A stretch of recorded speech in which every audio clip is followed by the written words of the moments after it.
Rings of power का 4th episode आज release हो चुका है। पहले 3 एपिसोड्स को मैंने ब्रेक डाउन कर दिया है और आज इस वीडियो में हम 4th एपिसोड को ब्रेक डाउन करेंगे। इस एपिसोड का टाइटल एल्डेस्ट होता है और इस एपिसोड में हमें कई सारे न्यू कैरेक्टर्स और कुछ कैमियो देखने को मिले। साथ ही इस एपिसोड में हमें एक मिस्टीरियस कैरेक्टर देखने को मिला जिसका बुक्स में ह्यूज रेफरेंस है। एपिसोड के पहले शॉट में हमें ग्रे हेवेंस को दिखाया जाता है। वहां पर कुछ एल्फ सोल्जर किसी वॉर के लिए प्रिपेयर कर रहे हैं, जिसके बाद हमें ग्लैड्रियल और एलरोंड को कुछ बातें करते हुए दिखाया जाता है। यहाँ पर एलरोंड ग्लैड्रियल को बोलता है कि एज ए वॉरियर वो ग्लैड्रियल पर विश्वास करता है, लेकिन अगर ग्लैड्रियल चाहे तो वो यहीं रुक सकती है। एक्चुअल में ये लोग एरोग्योन के लिए निकलने वाले थे क्योंकि ग्लैड्रियल को शक होता है कि एरोग्योन में कैलिबिम्बोर के साथ सोरोन कुछ कर रहा है। जिसके बाद ये लोग एरोग्योन के लिए निकल जाते हैं और यहाँ पे हमें मैप के द्वारा दिखाया जाता है कि ये लोग कौन से एरिया से ट्रेवल कर रहे हैं। इसी मैप में हमें एक पुरानी रिवर को दिखाया जाता है जिस रिवर का नाम होता है ब्रैंडविन। बुक्स और मूवीज में इस रिवर को ब्रैंडीवाइन बोला गया है जो कि शायर के नजदीक है। इसी मैप में हमें लेक एवेमडीम को भी दिखाया जाता है। बुक्स के अकॉर्डिंग इसी लेक के किनारे आगे चलकर ग्लैड्रियल और उसका हस्बैंड कैलिबॉन रहेंगे। इसी मैप में हमें एक ब्रिज को भी दिखाया जाता है। जब रिंग्स ऑफ पावर का एक्चुअल मैप रिलीज किया गया था तब ये ब्रिज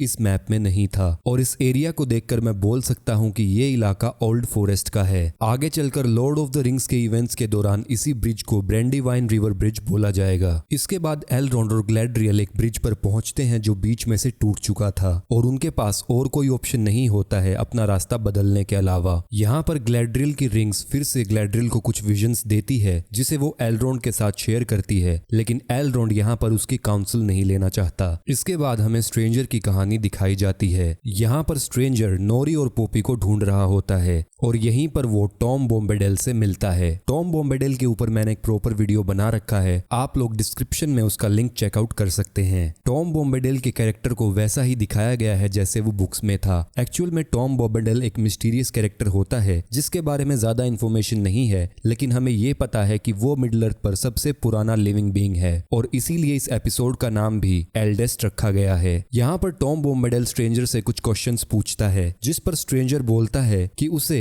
माउंटेन स्टार्स को ढूंढना है। जिसके बाद स्ट्रेंजर का मैप उड़कर एक पेड़ पर अटक जाता है और जब स्ट्रेंजर उस मैप को देखने लगता है तब वो पेड़ स्ट्रेंजर को अपनी टहनियों से पकड़ लेता है और उसको अपने अंदर खींच लेता है। यह कुछ ऐसा ही होता है जैसे कि बुक्स में एक पेड़ ओल्ड मैन विलो हमें दिखाया गया था। जिसके बाद हमें नोरी और पोपी को दिखाया जाता है। नोरी और पोपी यहाँ पर एक अलग किस्म के हॉबिट से मिलते हैं जिन्हें स्टूर्स बोला जाता है। वो एक छोटे हॉबिट से मिलते हैं जिसका नाम मैरी मैक होता है। बुक्स में भी एक कैरेक्टर मैरी मैक के नाम से होता है जो मैरी और पिपिन का अंकल होता है। इसके बाद मैरी मैक उन्हें अपने हिडन प्लेस पर लेकर जाता है जहां पर कई सारे हॉबिट्स ने अपना घर बना रखा था। यहाँ पर स्टूर हॉबिट्स हॉल्स में रह रहे थे, लेकिन अगर मैं बुक्स के अकॉर्डिंग बात करूं तो एक्चुअल में वो हारफुट्स हॉबिट्स थे जिन्होंने पहली बार हॉल्स में रहना स्टार्ट किया था। इन हॉल्स को हॉबिट्स स्माइल कहकर बुलाते थे। यहीं पर स्टुअर्ट हॉबिट्स की लीडर को दिखाया जाता है। यहाँ पर इनके लीडर को पता लगता है कि नोरी और पोपी का फ्रेंड एक विजर्ड है, जिसके बाद वो उन दोनों पे ट्रस्ट नहीं करती और वो उन दोनों को पकड़कर बांध देते हैं क्योंकि उन्हें लगता है कि यह विजर्ड भी डार्क विजर्ड की तरह ही डार्क होगा। जिसके बाद हमें डार्क विजर्ड को दिखाया जाता है। जहां पर डार्क विजर्ड रह रहा होता है उस जगह को कारास गैर बोला जाता है। यहाँ पर जो सोल्जर्स स्ट्रेंजर और नोरी का पीछा कर रहे थे उन्हीं में से एक सोल्जर डार्क विजर्ड को बताता है कि स्ट्रेंजर भी एक विजर्ड है और उसने उसके 2 आदमियों को मार दिया। जिसके बाद डार्क विजर्ड उन्हें बोलता है कि वो हाफुट्स को ढूंढने में लग जाए और स्ट्रेंजर से अब वो खुद डील करेगा। इसके बाद हमें स्ट्रेंजर को फिर से दिखाया जाता है जो अभी तक उस पेड़ में फंसा हुआ होता है। वहां पर टॉम बॉम्बेडेल आता है और उस पेड़ से उसे छुड़वाता है। यहाँ पर टॉम बॉम्बेडेल ओल्ड विलो ट्री को सेम लाइंस बोलता है जो उसने ओल्ड फॉरेस्ट में फ्रोडो और सैम को छुड़वाते हुए बोली थी। जब फ्रोडो और सैम रिंग को लेकर निकले थे तब वो ओल्ड फॉरेस्ट के रास्ते से जा रहे थे और वहीं पर एक ओल्ड विलो ट्री ने उन्हें पकड़ लिया था। ठीक यही same lines tree beard 2 towers में फैंगविन फॉरेस्ट के पेड़ों को बोलता है। इसके बाद हमें स्ट्रेंजर टॉम बॉम्बेडेल के घर में नहाता हुआ दिखाई देता है और टॉम बॉम्बेडेल के साथ उसकी वाइफ गोल्ड मैरी भी गाना गा रही होती है। जिसके बाद स्ट्रेंजर उसे गोल्ड बेरी के बारे में पूछता है, लेकिन टॉम बॉम्बेडेल बोलता है कि वह अकेला ही गाना गा रहा होता है। इसके बाद स्ट्रेंजर और टॉम मैजिक, फायर और स्टार्स के बारे में बात करते हैं। यहीं पर टॉम खुद को एल्डेस्ट कहकर रेफर करता है जिसका मतलब होता है कि वो सबसे पहले मिडिल अर्थ पर आया था। टॉम बॉम्बाडेल का एल्विश नेम भी इयारविन बेन एडार होता है, जिसका मतलब होता है ओल्डेस्ट एंड फादरलेस।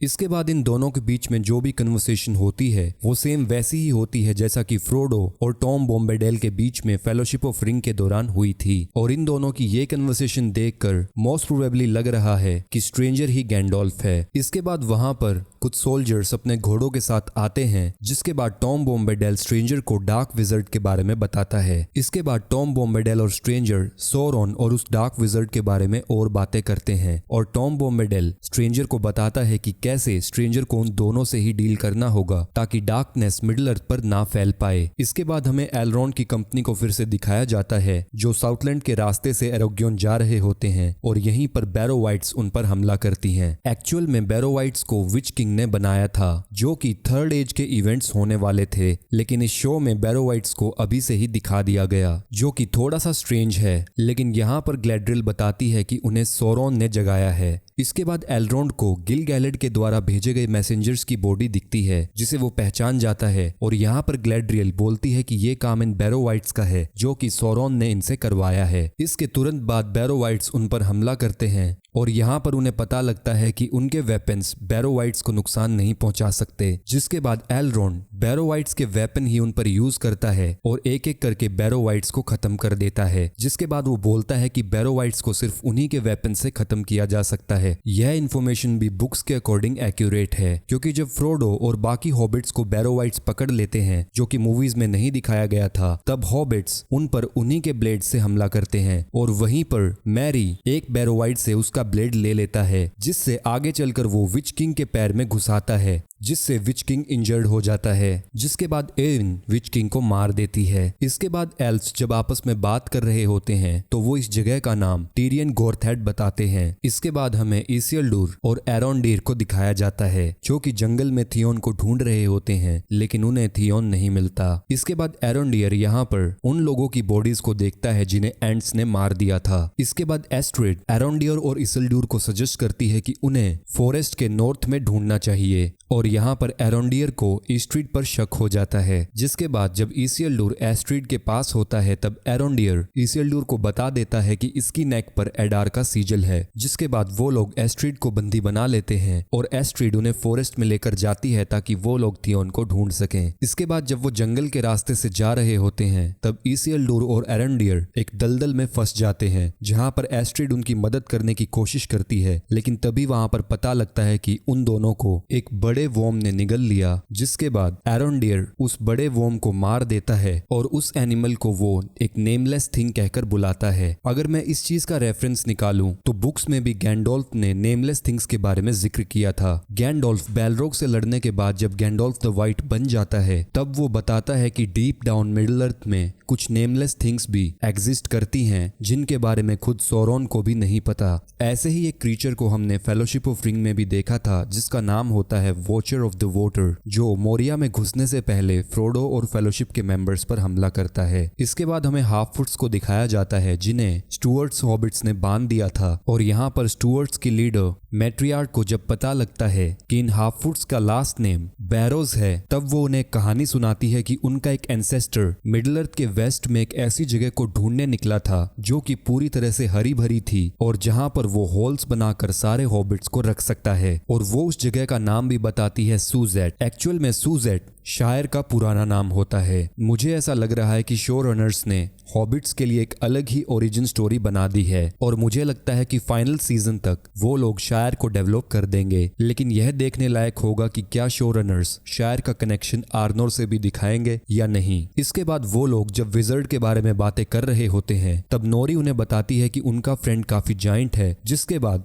वो उसे ग्रांड एल्फ कहकर बुलाते हैं जो कि काफी सिमिलर है गैंडोल्फ से। इसके बाद यह साफ साफ लग रहा है कि यह विजर्ड गैंडोल्फ ही है। इसके बाद रून के सोल्जर्स उन लोगों के पास आते हैं और वो मैट्रियार्क को मारते हैं और उन्हें हाफ फुट्स के बारे में पूछते हैं। जिसके बाद मैट्रियार्क उन्हें बोलती है कि उन्हें किसी हाफ फुट के बारे में नहीं पता। तब वो सोल्जर्स बोलते हैं कि उन्हें डार्क विजर्ड ने भेजा है और उसका अंजाम बहुत बुरा होगा। इसके बाद कहानी फिर से एलरोंड और गैलेड्रियल के बीच पहुंचती है जहां पर वो लोग रिंग्स के बारे में बात कर रहे होते हैं। यहाँ पर गैलेड्रियल एलरोंड से बोलती है कि ये रिंग्स ही हैं जो उन्हें सोरोन के खिलाफ मदद मदद कर सकती हैं। यहीं पर ग्लैड्रियल को एक और फोरसाइट विजन दिखाई देता है जहां पर सोरोन का क्राउन पड़ा होता है और वो सोरोन से एक वॉर लड़ रहे होते हैं। यहाँ पर एलरोंड को भी ऑक्स ने पकड़ रखा होता है और बाकी ऑक्स फियोनोर के स्टैचू को गिरा रहे होते हैं जो कि एरोग्योन में होता है। इसके बाद ग्लैड्रियल फिर से रियलिटी को फील करती है और वो एलरोंड को प्रॉमिस करवाती है कि चाहे कुछ भी हो एलरोंड कैलेबिम्बोर को बचा लेगा। इसके बाद एक एल्फ उनके पास आता है और वो बोलता है कि उसे कुछ ड्रम्स की आवाज सुनाई दी है। इसके बाद हमें एस्ट्रिड और इसिल्डूर को दिखाया जाता है जहां पर एस्ट्रिड इसिल्डूर की तलवार को निकाल लेती है और वो उस पर हमला करने वाली थी। तभी एरोंडियर भी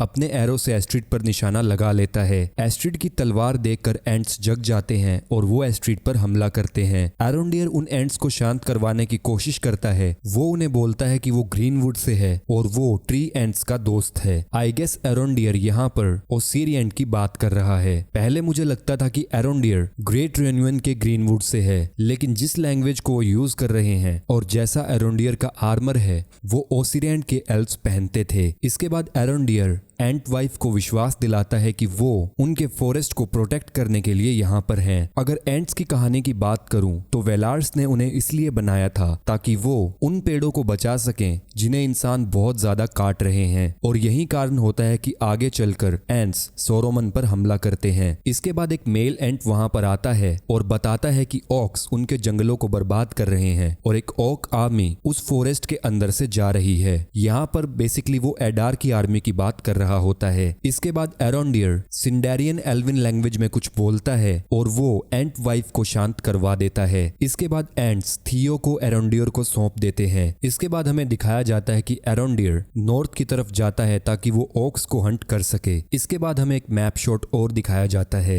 यहाँ पर हमें फैंगोन फॉरेस्ट को दिखाया जाता है। साथ ही हमें वह जगह भी दिखाई जाती है जहाँ पर बोरोमीर मारा गया था और जहाँ पर फ्रोडो और गोलम पहली बार मिले थे। इसके अगले शॉट में हमें दिखाया जाता है कि ऑक्स की आर्मी एरोग्योन के काफी करीब पहुंच चुकी है और यहाँ पर एलरोंड और ग्लैड्रियल भी उन ऑक्स को देख लेते हैं। यहाँ पर एलरोंड अपनी कंपनी को बोलता है कि उन्हें गिल गैलेड को मदद के लिए बुलाना होगा। तभी एक ऑक एक घोड़े को तीर से मारने की कोशिश करता है, लेकिन वो तीर उनमें से एक एल्फ को लग जाता है। इसके बाद यहाँ पर हमें ग्लैड्रियल अपनी पावर को यूज करती हुई दिखाई देती है। वो उस एल्फ के एरो को निकाल देती है और वो एल्फ बिल्कुल ठीक हो जाता है, जो कि थोड़ा वियर्ड होता है। इसके बाद ग्लैड्रियल अपनी रिंग नन्या को निकाल कर एलरोंड को दे देती है और उन लोगों को वहां से जाने के लिए बोलती है। इसके बाद ग्लैड्रियल उन ऑक्स से अकेली लड़ने चली जाती है और यहाँ पर हमें कूल फाइट देखने को मिलती है। इसके बाद हमें एलरोंड और बाकी एल्फ्स को दिखाया जाता है जो वहां से दूर खड़े होकर उस फाइट को देख रहे थे, और उनमें से एक एल्फ बोलता है कि ग्लैड्रियल ने उन लोगों के लिए खुद को सैक्रिफाइस कर दिया, जिसके जवाब में एलरोंड बोलता है कि नहीं, उसने इस रिंग को बचाने के लिए खुद को सैक्रिफाइस किया है। इसके अगले सीन में हमें दिखाया जाता है कि ग्लैड्रियल उन ऑक्स को बोलती है कि वो शैडोज में वापस चले जाएं, जो ठीक वैसा ही होता है जैसे गैंडोल्फ ने बैलरोग से फाइट करते हुए बोला था। जिसके बाद वहां पर एडार की एंट्री होती है और वो ग्लैड्रियल को घोड़े से गिरा देता है और उसे पकड़ लेता है। यहाँ पर एडार ग्लैड्रियल से एल्विन में कुछ बोलता है।